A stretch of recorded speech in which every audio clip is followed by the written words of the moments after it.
Mes très chers compatriotes, avant toute chose, je tiens à remercier Dieu Tout-Puissant pour ses nombreux bienfaits. Je présente mes condoléances les plus attristées aux familles qui ont perdu des êtres chers, soit du fait de la Covid-19, soit à cause des poches de violence sur l'ensemble du territoire, particulièrement au Sud Kivu, au Nord Kivu et à Ituri, soit encore à la suite des catastrophes naturelles qui se sont produites dans les différents endroits du pays. J'exprime ma compassion à l'égard de nos compatriotes qui se battent courageusement contre la maladie, ainsi qu'à ceux des Goma et des environs qui continuent de souffrir des effets de l'éruption du volcan de Nyiragongo. Ce 30 juin, j'ai une pensée pieuse pour toutes les victimes de l'intolérance dans notre pays. Depuis 2019, la répression des manifestations a malheureusement fait encore des victimes.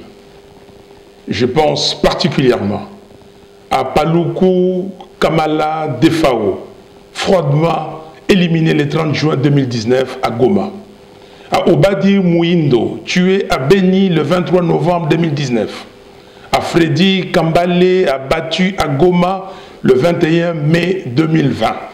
Et à Mama Fwamba Futila, assassiné le 24 avril 2021. Que leurs âmes reposent en paix. Congolaises et Congolais, le 30 juin 1960, Patrice Emery Lumumba avait déclaré, je cite, « La République du Congo a été proclamée et notre pays est maintenant entre les mains de ses propres enfants. Ensemble, mes frères et sœurs, nous allons commencer une nouvelle lutte, une lutte sublime qui va mener notre pays à la paix, à la prospérité et à la grandeur. » Fin de citation. Malheureusement, 61 ans après, certains fils et filles du pays ont soldé cette vision de l'indépendance, faisant ainsi perdre à notre pays sa dignité et sa fierté d'antan. 61 ans après, le constat est cinglant. Il n'y a ni paix ni prospérité en RDC. Le vécu quotidien du Congolais est un parcours du combattant. La précarité dans laquelle vit notre peuple défie les notions les plus élémentaires de la dignité. En effet, il n'y a pas d'angoisse plus forte pour un homme que de se lever le matin et de ne pas savoir s'il pourra manger. Il n'y a pas de sentiment plus triste que de regarder son enfant dans les yeux sans pouvoir lui garantir la moindre sécurité. Rien n'est plus douloureux que l'incapacité de ne pouvoir se projeter dans le futur avec sérénité. L'angoisse chronique et l'inhumanité dans lesquelles les Congolais vivent en 2021, 61 ans après l'indépendance, est une honte qui doit nous interpeller. Au sens plus large, la RDC se trouve au bas de tous les classements internationaux sur le développement.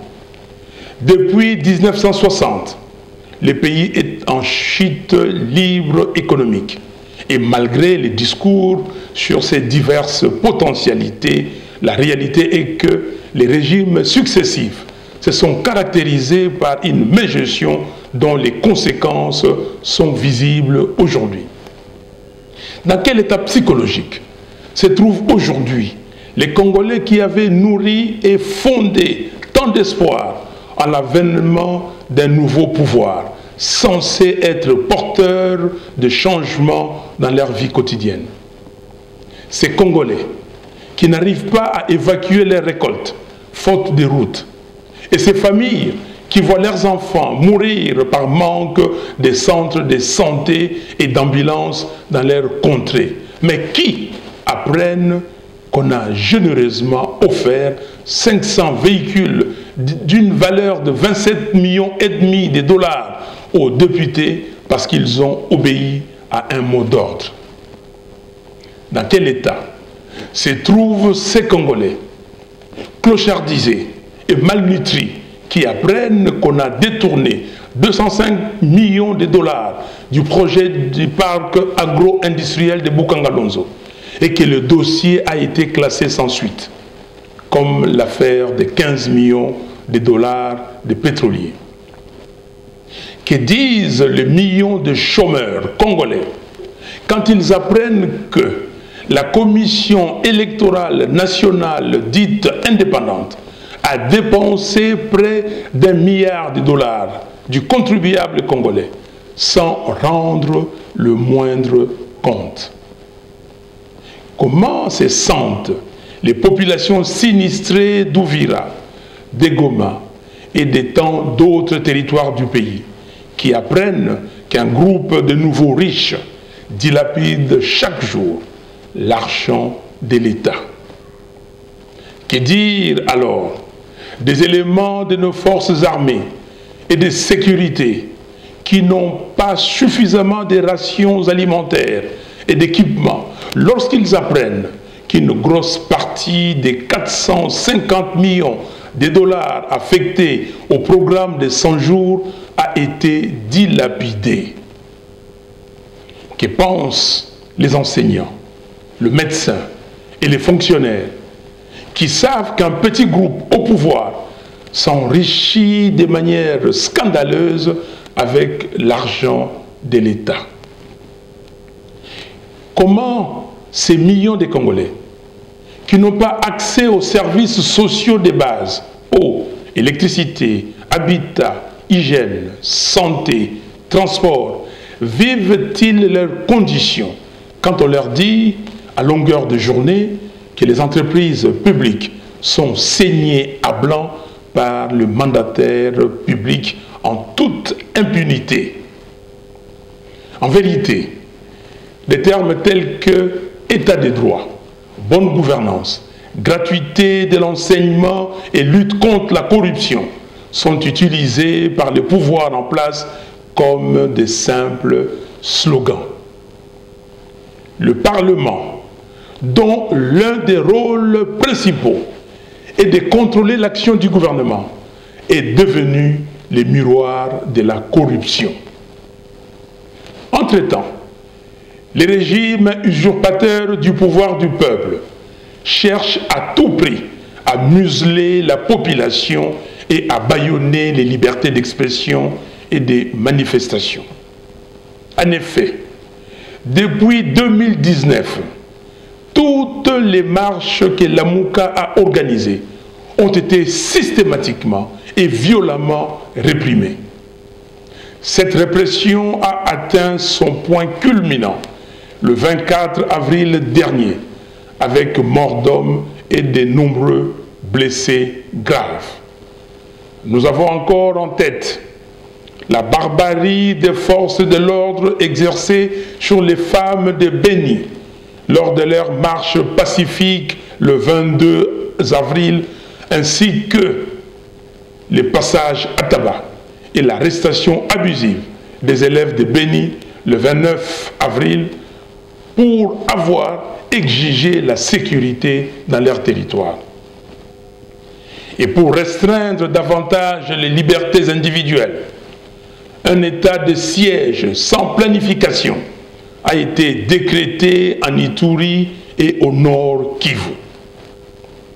Outre le musellement des voix dissidentes, à l'image de l'arrestation récente du député provincial Jean Bosco Assamba de l'Ituri, il y a derrière cet état de siège une volonté manifeste de créer l'illusion de l'action et de détourner l'attention des vrais problèmes structurels qui minent la sécurité du pays.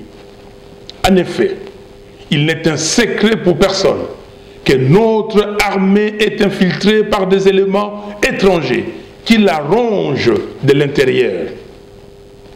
Nos vaillants soldats et illustres officiers tels que Mamadou Ndala, Lucien Baouma, Félix Mbouzamabé ont payé les prix de leur excellence sur le champ de bataille et de leur détermination sans faille à arrêter les calvaires de nos concitoyens. Ils ont été lâchement assassinés. C'est dans ce contexte que les ennemis de la République, en mal de légitimité et au service des forces étrangères, veulent aujourd'hui déstabiliser davantage le pays.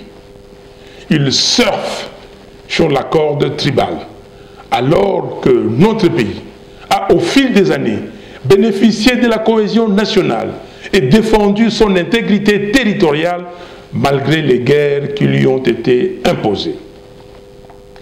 Les paroles du premier président de la République, Joseph Kasavubu, sur la cohésion nationale, doivent encore résonner dans nos esprits aujourd'hui, quand il disait le 30 juin 1960, je cite, « Nous ne devons pas oublier que c'est à nous désormais à prendre le relais et à rassembler le matériau de notre unité nationale, à construire notre nation dans l'union et dans la solidarité. » Fin de citation. À cet égard, les milices que le pouvoir en place a créées à Kinshasa et à Lubumbashi sont un danger pour la cohésion nationale. Par ailleurs, après avoir nommé de nouveaux juges à la Cour constitutionnelle en violation de la Constitution, l'on veut rééditer l'exploit de la fraude électorale de 2018 en mettant en place une CENI politisée qui sera chargée d'accomplir la volonté d'un homme. Laissez-moi vous le dire solennellement, cela ne passera pas et le peuple congolais s'élèvera comme un seul homme pour s'y opposer avec la dernière énergie. Dans ce domaine, les réformes institutionnelles dont le pays a besoin doivent se faire de manière consensuelle. La CENI doit être totalement dépolitisée afin d'organiser des élections crédibles, transparentes, inclusives, impartiales et apaisées. Car plus jamais aucune union, aucun front, aucune coalition ne pourra se construire ni prospérer contre la volonté du peuple souverain. Ainsi, je demande que la loi adoptée par le Parlement soit retirée, en attendant que toutes les parties prenantes s'accordent sur les éléments clés de cette loi. D'ores et déjà, j'invite le peuple congolais à se tenir prêt pour sortir dans la rue, comme en janvier 2015, afin de barrer la route à toute tentative de nouvelles fraudes électorales. Chers compatriotes, permettez-moi à présent d'aborder un sujet qui est devenu presque tabou en RDC, à savoir la gestion de la pandémie de la Covid-19. Les pouvoirs en place s'est montré incapable de prendre des mesures adéquates pour éviter la propagation du virus. La communauté internationale a octroyé un don de plus de 1 700 000 doses de vaccins à la RDC, mais le gouvernement n'a mené aucune campagne de sensibilisation pour faire comprendre aux Congolais les avantages liés à la vaccination. Résultat, 1 400 000 doses de vaccins ont été redirigées vers d'autres pays africains. Comparativement à l'Afrique du Sud, qui a vacciné plus de 2 787 000 personnes pour une population de moins de 60 millions d'habitants, et l'Angola, plus de 943 000 personnes, vaccinées pour une population d'environ 33 millions d'habitants, la RDC a aujourd'hui vacciné seulement 44 840 personnes sur une population de près de 90 millions d'habitants, soit 0,05% de la population. Alors que l'objectif d'urgence de l'OMS est de vacciner 10% de la population dans chaque pays africain avant septembre 2021. À ce jour, 3 milliards de personnes ont été vaccinées dans le monde. J'ai personnellement pris mes responsabilités et je me suis fait vacciner le 10 juin dernier pour montrer l'exemple de sorte que les Congolais m'emboîtent les pas. Car les vaccins offrent l'avantage d'éviter de développer la forme grave de la maladie et surtout de retrouver une forme de vie normale. Chers compatriotes, notre combat pour les années à venir doit consister à poser les jalons qui feront du Congo un pays fort, digne et prospère à la dimension de ses ressources et de sa position au cœur de l'Afrique. C'est ce Congo-là, rêve brisé de nos pères de l'indépendance, que nous voulons construire dorénavant et pour lesquels nous nous battons en entretenant la flamme de la victoire allumée le 30 décembre 2018. Rien n'est plus sacré que le respect de l'expression du peuple traduite dans les urnes. L'onction qui offre la légitimité nécessaire pour conduire une action salvatrice. Sans institution légitime, sans enrayer la corruption endémique actuelle, le développement du Congo restera utopique. Notre pays n'a pas vocation à demeurer une zone d'extraction des ressources primaires sans leur donner une valeur ajoutée. La paix et la prospérité en RDC passent entre autres par le développement des industries de transformation ainsi que des infrastructures de communication, routes, rails, ports, aéroports, pour assurer la liaison entre toutes les provinces et tous les territoires du pays. Nous devons rester mobilisés et éveillés pour que plus jamais personne ne puisse voler le choix du peuple souverain. De la même manière, nous devons rester vigilants et mobilisés pour réclamer l'exhumation du rapport Mapping. Chers compatriotes, nous n'avons qu'un pays. Et c'est à lui seul, à son drapeau, que nous devons allégeance. C'est dont nous avons besoin. C'est un État organisé, avec des institutions légitimes fortes et un leadership responsable et compétent, porteur d'une vision claire de la place de la RDC, non seulement en Afrique, mais aussi dans le monde. Que Dieu bénisse la RDC et son vaillant peuple. Je vous remercie.